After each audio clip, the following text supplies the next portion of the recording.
hacer, Lilita, es el tema del aborto, que mañana comienzan las sesiones en comisiones en el Senado. Ese proyecto ya fue aprobado por diputados, pero veo que hay, si no una mayoría, por lo menos una minoría muy numerosa en el Senado de senadores que piden cambiar ese proyecto. ¿Cuál es su opinión? La verdad es que no tengo opinión. Lo primero que tengo que aclarar yo es que nunca me enojé. Me enojé porque no me dieron la palabra para decir, miren, no hablo porque quiero preservar la unidad de Cambiemos. Yo sabía que se perdía, porque vi en la madrugada cómo cambiaron los votos. No es que yo no estoy en el recinto, le quiero explicar a la calle que yo estoy acostada en un sillón rojo que está en un lugar por el problema cardíaco. Entonces no puedo estar permanentemente sentada en la sesión. Pero la estoy viendo, estoy participando. Así que solo por dos palabras. En la oficina, digamos, dentro de la No, en Cámara. realidad estoy en la presidencia, en la parte más... Ahí entonces voy a llevar una almohada, ahí yo puedo, y no estoy permanentemente sentada en la banca. Está en el edificio del Congreso. Obviamente, claro. Sí, no. El problema es que los pies no me resiste estar en la banca. A nadie resiste estar 16 horas. No es humano, sentada, no es humano. Así que nada más que eso, yo lo que quiero dar cuenta es de la absoluta... Quiero dar fe de la presidencia del presidente. Ya mi posición era en contra por razones filosóficas. Esto incluso yo lo he debatido con las feministas hace muchos años cuando yo era atea. O sea, es antes de incluso mi conversión. ¿Por qué no hacemos un paréntesis sobre eso? Sí. ¿Por qué, y después entramos a lo político, por qué usted es antiabortista, digamos? Porque nunca lo pude resolver. Porque lo estudié 40 años y es un dilema. Es un dilema. Uno no quiere criminalizar a la mujer joven y por el otro lado tiene que estar inscrito en la ley la prohibición cultural. Porque nadie habla de la muerte espiritual de las personas que abortan mucho. Es decir, se toma como si el aborto... En la otra discusión que la trae Julia Kristeva y que es muy interesante y que es una pregunta central del mundo que viene y también de la responsabilidad por la ecología y por el ambiente, es la pregunta que se hace si somos propietarios de lo dado o administradores. Entonces, la tesis ultraliberal de Jeremías Bentham, que dice la felicidad es el placer, te dice vos sos propietario, es el utilitarismo de posesión se llama. De Jeremías Bentham, es neoliberal al punto máximo que organismos internacionales, esto lo dice el padre Pepe, vienen por el control de la natalidad con el aborto. Ahora, si se somos propietarios... el Banco Mundial, ¿no? Claro, el Banco Mundial, pero también todos indirectamente el control de natalidad y el derecho al aborto como una forma de eliminar también a los superfluos. ¿Quiénes son los superfluos, de acuerdo a Robert Castell? Metamorfosis de la cuestión social. Los pobres. Quieren que los pobres tengan menos hijos. Como uno es entonces, ¿somos propietarios o administradores? Esta es la gran pregunta.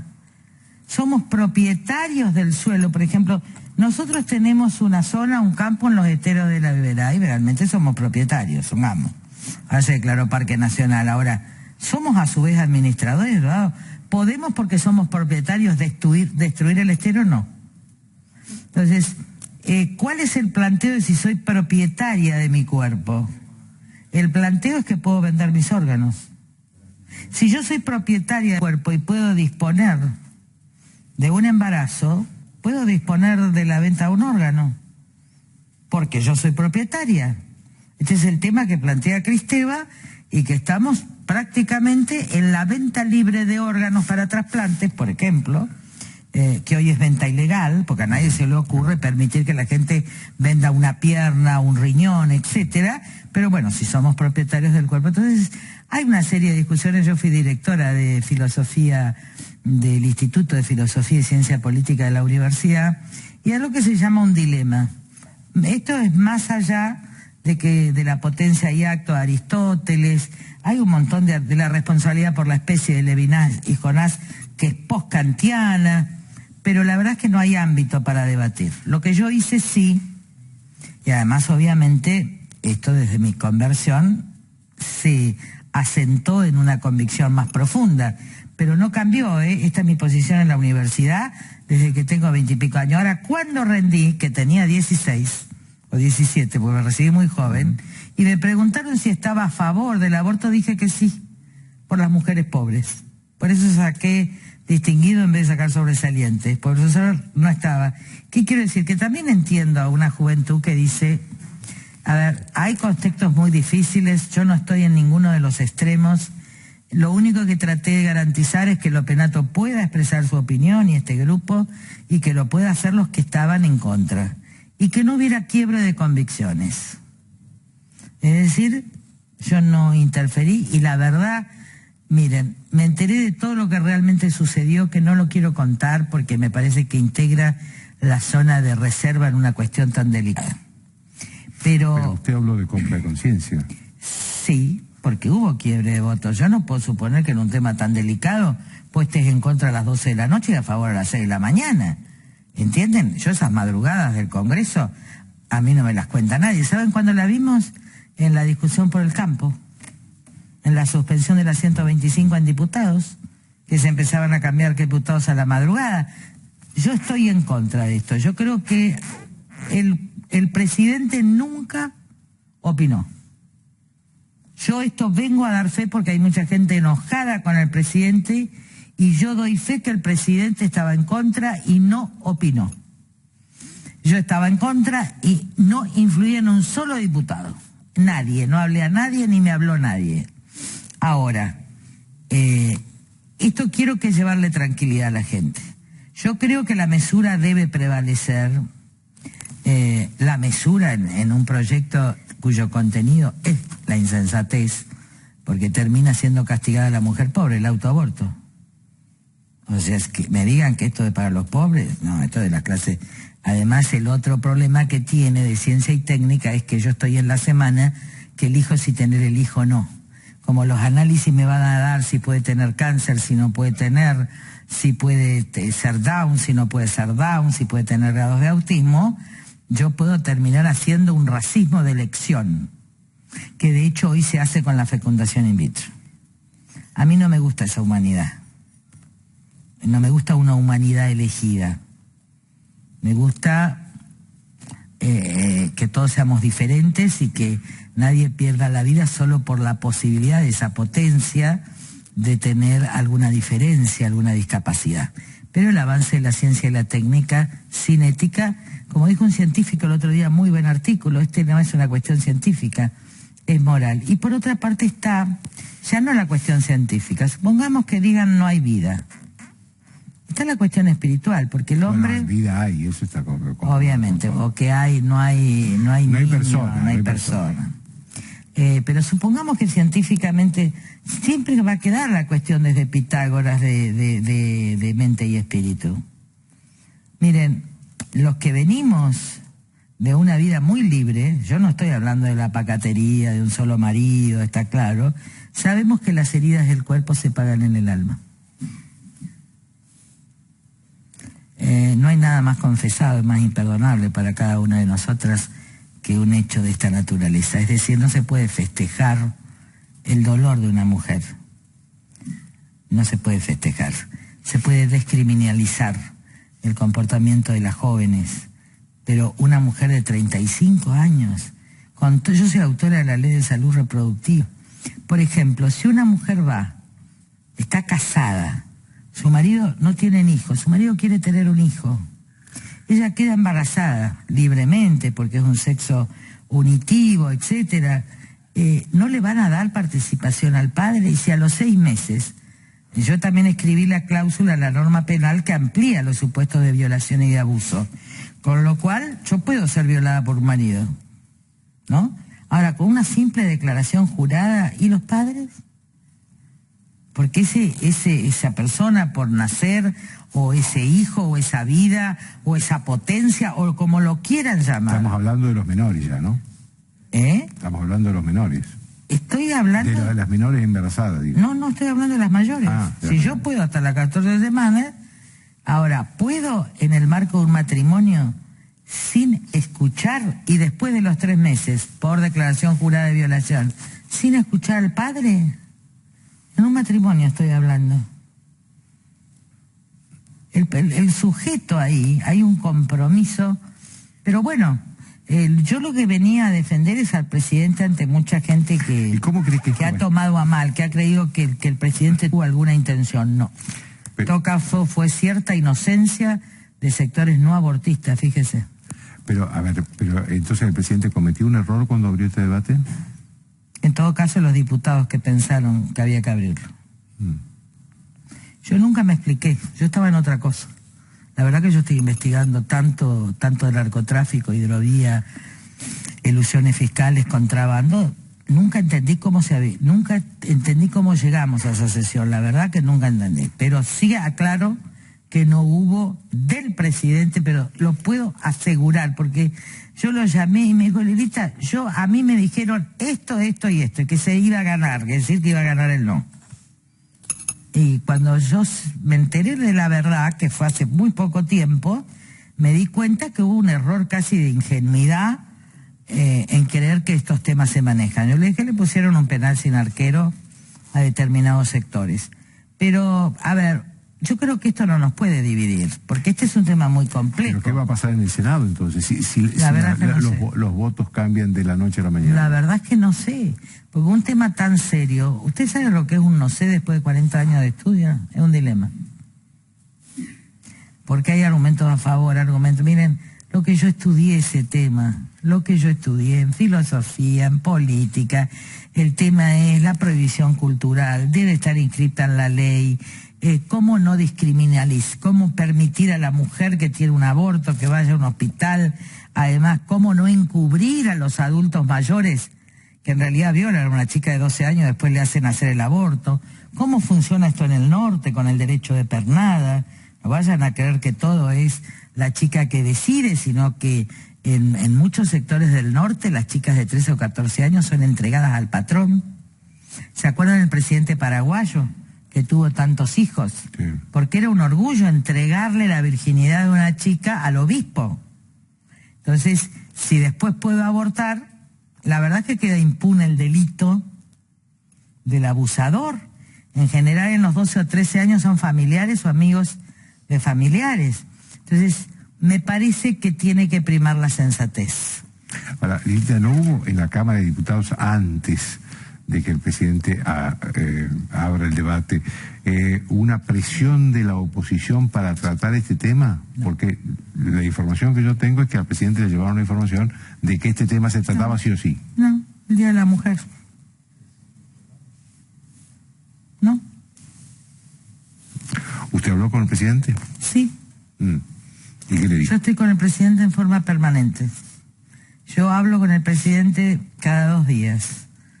Transmitiéndole, es un momento difícil para el PRO, para el propio radicalismo, para Mario Negri, que por ejemplo en una sociedad tan católica como la de Córdoba, él ha votado por el sí, entonces un liderazgo tan brillante, esto es una grieta que carece de sentido. La verdad que la coalición cívica está perfecta, no tiene ningún problema. Yo me enteré después. Fui a una reunión donde defendía al presidente, donde dije, miren, acá hay que sostener a la República, sostener al presidente y pedir sensatez en la discusión de los temas, cosa que no hubo. Nada más.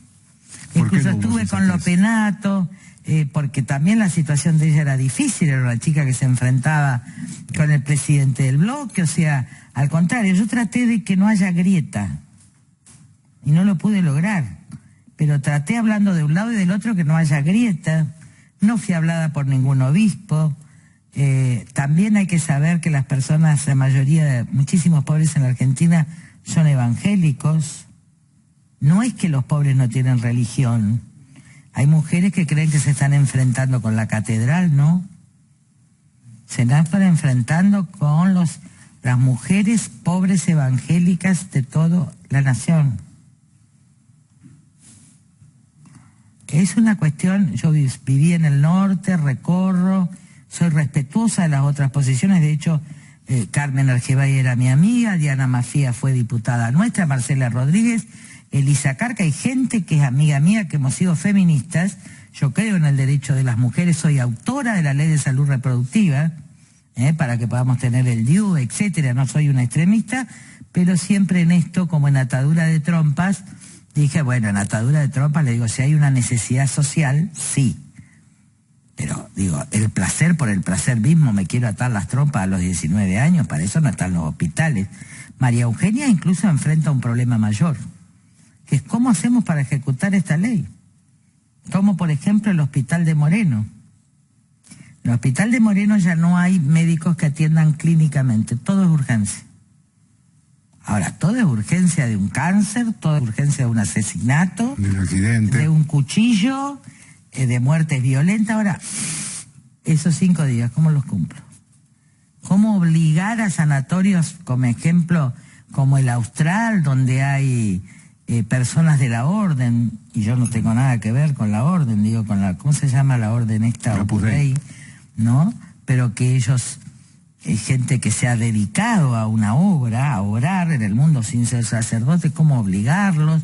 Me parece que debe primar la sensatez, que debemos de ver esos espectáculos tan violentos. Me violentó a mí como mujer. Hay un feminismo que es una inversión del machismo de los años 70. Cuando nace el feminismo en los años 70, las mujeres parecen hombres, pidiendo una identidad con el hombre. Tenemos que ser idénticas. Yo tengo que ser idéntica a vos, a otro. No. El feminismo de hoy, feminismo distinto, es un feminismo, yo quiero ser mujer, yo quiero ser distinta a los hombres, y esto no significa, y en esa diferencia radica la hermosura del mundo. Ahora, no tiene que haber relaciones de subordinación, tenemos que tener derechos iguales. Miren, yo tengo un partido donde 2/3 son mujeres, donde hay categorías de personas diferentes de elección de género, pero esto no se predica, esto se hace. Esto se hace. Lo que sí no estoy de acuerdo es con ese machismo inverso, esa violencia de querer imponerte las ideas de algunas mujeres. Eso es lo que usted llama falta de sensatez en el debate. Sí, y también los otros extremos, desde el extremo de algunos pro vida que dice el asesinato y tienen que ir presas para toda la vida, y del otro extremo, chicas haciendo el amor de un género distinto frente a hombres que rezaban. Eso a mí me dio un asco moral, decir, pero ¿qué estamos haciendo? Esa es la falta absoluta de sensatez, ¿no? Y yo creo que el gobierno, muchos tuvieron miedo. No hay que tenerle miedo a la calle. Hay que votar por convicciones. Yo me di cuenta que había muchos temerosos. ¿Usted cree que en el Senado se va a lograr hacer eso? No sé. Porque si hay cambio de votos en diputados por razones que no son de conciencia, puede haberlo en el Senado también. No sé. Yo lo que puedo venir a dar cuenta, y por eso pedí hablar, es de la presidencia absoluta del presidente de la Nación. Y me parece que eso es muy importante para todo Cambiemos, sobre todo para los votantes del PRO. Porque esto le tocó en la columna vertebral. Mucha gente católica, incluso a mí Durán Barba me hacía una campaña en la capital muy graciosa antes, que decía que yo estaba a favor del aborto, que era porque disputábamos votos con Mauricio en la Recoleta, entonces hacían circular eso, hacían campaña contra mí. No es así, tampoco era mi caso, pero bueno, lo hicieron ellos. Lo que yo vengo a defender a un presidente que tiene un montón de otros problemas, que realmente prescindió, que realmente le dijeron otra cosa, Es decir, fundamentalmente le dijeron una situación en la Cámara de Diputados que no existía. Exactamente, y una situación de que él no iba a ganar por amplia mayoría que no existía. Y una necesidad de debatirlo que no existía. Y el problema es el siguiente, la pregunta que yo me hago y que les hice a algunos es, no importa el nombre, es ¿por qué no me preguntaron de qué sirve estar 25 años en una banca? No preguntarle al camarógrafo por algo de la cámara, no preguntarle al cocinero, no preguntarle a la persona que está por experiencia. Ahora, yo me enteré hace 2 días. Entonces creo que funciona mal un sistema, hay un pecado de soberbia en algunos dirigentes del PRO, por lo menos en la Cámara. No, hubo un pecado de soberbia, de no siquiera preguntarte, en un pasillo. Vos que tenés tantos años de experiencia, viene esto, ¿qué opinas? Y yo le hubiera dicho penal sin arquero para el kirchnerismo. la Cámpora se va a hacer feminista de un día para otro. Punto. Así fue. Lilita, yendo a otros temas, hay una situación social difícil después de esta crisis que no ha terminado todavía. Usted que anda por el interior, ¿cómo está viendo esto? Que hay dos Argentinas. Una Argentina corrosiva de la capital y del mundo, del microclima, de la política, la televisión y los opinadores, con un gran rechazo colectivo social en el interior, pero un gran rechazo, y la gente está apagando los televisores. Yo no sé si esto se muestra en los índices, pero debe ser así, porque gente que estaba acostumbrada a ver televisión dice, yo a fulano de tal, estoy hablando de gente que votó a Cambiemos, periodistas, no estoy hablando de kirchneristas, esto dice, no puedo soportar. ¿Qué es no poder soportar? El ruido, lo corrosivo. Y yo creo que también, yo no veo, analizo, no veo, veo un clima hecho a propósito y un gobierno que está metido en el microclima, que yo le digo, chicos, salgamos. Recién me reía con María Eugenia y me reía con Caputo, le digo, pero escúchenme una cosa, quédense todos tranquilos. Si acá hubo desde aceite caliente en 1806, si del 25 de mayo de 1810 fue en la Plaza de Mayo, el que no quiera que haya lío en Buenos Aires no tiene que vivir en esta capital, por una tradición histórica. A ver, depende de unos, realista, esto, lo otro, Rosa. Yo que tengo por un lado la familia de 400 años, todo ha pasado ahí, por eso yo quería ir al obelisco. Entonces, el gobierno, estamos entrando en las presidenciales. Yo creo que mejorarla, el valor relativo del dólar está bien, porque esto ha mejorado las economías regionales. Segundo, no entraban dólares. Un país lo que muestra es el agotamiento del proyecto de sustitución de importaciones. Una nación que solo depende del campo y de la producción primaria ha tenido una sequía del orden del 50%. Ahora, si vos no exportás otras cosas, tenés este problema. Nosotros tenemos que ingresar exportaciones reales. Y en eso estamos trabajando de Sica, Fino, Chiaro, Barañao. Yo tengo reuniones todos los días, estoy contentísima, con las pymes exportadoras para la entrada de dólares y nichos, y poniendo a todos una ciudadanía para el mundo en educación, el tema de los orgánicos, el tema de ciudades inteligentes ligadas al campo, y no por orden del presidente, además le digo, vamos a tener una reunión con los verdaderos empresarios de la Argentina. Ahora, hago reuniones con 200 personas. Es decir, hay un kirchnerista que estaba borracho, salió al casino y me dijo gorda, sucia, bueno, lo que me dice Aníbal, pero después nada más. ¿Qué quiero decir? Lo que sí la gente quiere saber, para que la gente sepa, en el gobierno kirchnerista de Cristina, el dólar en un momento estuvo a 16, ¿se acuerdan? Y el dólar oficial a 11. Yo me acuerdo porque pagué el techo. Ahora, después volvió. Entonces nosotros teníamos un dólar atrasado, que si no vamos al periodo Cavallo, es decir, que llega un momento que estalla. Va a fluctuar en el orden que está si nosotros ahora tenemos que tener un proyecto de país que ya le digo es ciudadanía para el mundo en educación, pymes exportadoras en inteligencia, software, metalmecánica, alimentos, que tendríamos que ser más ya la mayor industria alimentaria, reforzar, yo ya veo la salida. A mí me pasa algo, que estoy como en el medio de lo que se llaman las picadas en el norte, que son como montes que te hieren. Ahora yo veo la salida, sobre todo en un contexto mundial de xenofobia, tenemos que oponerle una ciudadanía para el mundo y la tolerancia. A un contexto internacional de aislamiento, tenemos que ponerles pymes exportadoras innovativas con pequeños nichos, porque gobernar es repoblar. A la lucha contra, hoy gana López Obrador por temas de corrupción. Miren, el 2 de agosto, estos que dicen que Carrió está parada, no, yo estoy trabajando a full. Y estoy cerca de todo, no se olviden, no me olvido de nada. Pero estamos trabajando en más de 10 investigaciones, pero brutales. Que ya tienen que ver también muchas... Con temas de corrupción. De corrupción y también de evasión, de ilusión. Y además el presidente, quiero que esté obviamente la gente que ha sido empresaria en la Argentina, el grupo de los 6 que se reunieron con Euneikia, que le invitaron pero tienen que estar los verdaderos empresarios argentinos. A los empresarios del interior, aún los de la UIA, les molesta que los interlocutores sean de nuevo Neuquén, Cristiano Ratazzi y Pablo Roca. Porque dicen, no nos ven a nosotros. Y yo estoy representando a todos esos empresarios, a esas pymes, a esa gente de los pueblos. Ustedes no saben lo que estuve en AMSA, una maravilla, las parejas, gente que produce, que exporta. Así que yo veo la salida. Ahora, no teníamos modelo de desarrollo y crecimiento. Había caído un modelo, que el intento frondicista, de sustituir por industrias de capital, fracasó. Y no habíamos ido a un modelo de ciudades inteligentes. Esto yo lo vi antes de la 125 y lo mató la 125. Sí, la política de Cristina. Pero ya veía que volvían los dentistas, etcétera. Esto además, hay mucho avance tecnológico en el campo.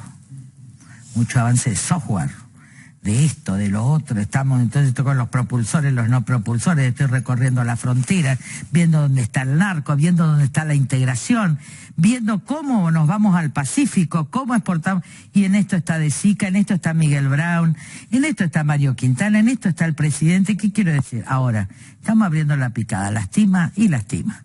Y yo le digo a Cambiemos, a todos los diputados de Cambiemos. A mí me tocó abrir la picada hace muchos años. Y salí con heridas, 120 kilos, toda cortada. Yo creo que también estaba en el mismo estado allí. 20 años de lucha. Miren mi cara hoy. Mírenme. Paz de conciencia, un camino que iniciamos todos juntos. Un milagro que es un trabajo y es un trabajo duro. A lo mejor no podemos ir de nuevo y tener el 1 a 1, pero pero es necesario que crezcan las empresas. Y si apaguen la televisión, hay muchos intereses. Hay demasiados intereses para mantener una Argentina que dirigen 6. Que se reúnen los 6 y deciden cuándo empieza la crisis, a quién van a llamar primero. Se refiere a los empresarios. Son 6. Lo mismo que la devaluación asimétrica, salvo a Malita, que no está. Y Pérez Compán, que se retiró en su momento y nunca estuvo. Son los mismos. Ellos creen que yo sé más y se cuentan entre ellos, me cuentan a mí. Entonces es muy gracioso, yo sabía una punta, pero no sabía todo. Entonces los otros lo llaman a mis diputados y me dicen, bueno, está vos fulano, pero yo dije que no fuera el presidente de la Corte. O sea que me voy enterando, la calle te va informando bien. Así que yo sé que hay una desesperanza, yo sé que el impacto es sobre salarios. La primera recomendación que le hago a la clase media y media alta, de propinas. Aunque le cueste, haga la changa. Hay más de 2 millones o 3 millones de personas que viven de esa changa. ¿Está? Y a veces nosotros cuando nos ajustamos, lo primero que dejamos es dar propina.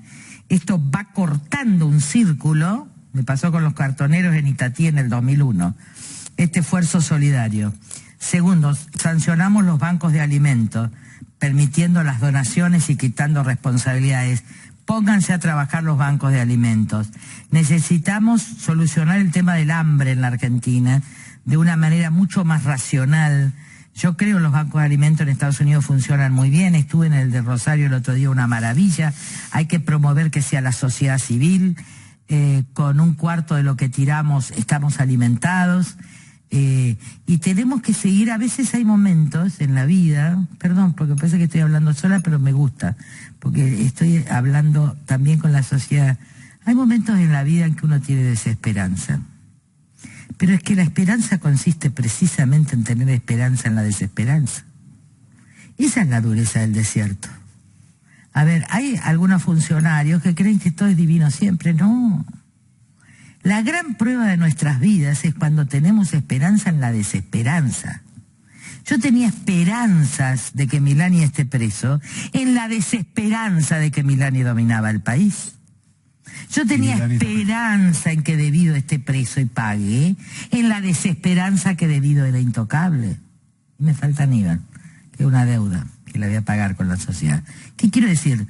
No ese lenguaje corrosivo que a veces tiene que ver con intereses, que tiene que ver hasta dónde especulamos, hasta dónde llegamos. La Argentina es real. La Argentina va a salir adelante. Hicimos el milagro de llegar a la República, pero no le tengamos miedo. Una autocrítica quiero hacer. Creo que le tenemos miedo. Si hay algo que hay que saber es que el miedo es la madre del fascismo. Yo no le tengo miedo. Ténganle miedo a su conciencia y a Dios. No le tengan miedo nunca a la calle, aunque te maten y te apedreen. Y así, mira, Cuti, que tengo yo, después de tanta lucha. Así que un abrazo a todos. Ahora recorro Córdoba, ya recorrí Santa Fe, hago Entre Ríos y después hago Misiones. Yo estoy recorriendo el país en nombre del presidente para este modelo de educación, para este modelo, y la verdad que la recepción, y ya están todos comunicándose con Martín Brown, y estamos con De Sica. El otro día salimos con De Sica de comer en un restaurante y nos aplaudieron. Y era en medio de la crisis. Entonces yo ahí les dije, ¿vieron? Porque yo los veo a todos en un microclima, y yo que vivo en la chacra y recorro el país, digo, ¿pero qué pasa? Así que apaguen, si les molesta apaguen, que no pasa nada. Esto es como una telenovela venezolana que se repite. Gracias, Lili. No, al contrario.